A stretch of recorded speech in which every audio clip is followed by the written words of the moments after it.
Joining us now is Alyssa Mireles, the Deputy State Director of California for the League of United Latin American Citizens. LULAC is how it's often referred to as the nation's oldest and largest Latino civil rights organization. Alyssa, thanks for taking the time. Let's bring this all back to where it started. Vastly peaceful protests of ICE operations in the Los Angeles area. How crucial is what these protesters are doing? How do you see it? It's very crucial. I think that seeing our people go out there and provide their perspective and just go out there and be safe and really just advocate for our communities is really important. And of course, we are also seeing some of the images of what it turned into, which wasn't peaceful protesting. The president has called it a riot. There have been people arrested for Molotov cocktails. We've seen cars lit on fire.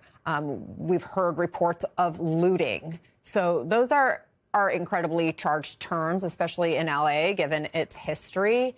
Does invoking those terms further inflame the situation? They do.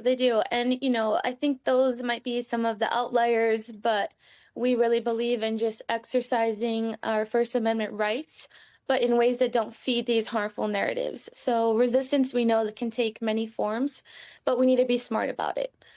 Yeah, it seems like the original purpose of the protests is now being overshadowed by the vandalism and the violence. How do peaceful protesters get the focus back on the original point? I think we just really need to encourage safety and just understand that these people are expressing their pain and they deserve to be heard.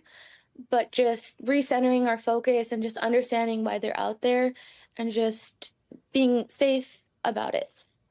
Let's talk just about the broader issue of fear as a weapon. We have the National Guard now on the streets of a major U.S. city, and the governor saying that was unnecessary. We've seen the Secretary of Homeland Security, Secretary Noem, at El Salvador CCOP mega prison. So there's a lot of optics in all of this. Where do you see that leading?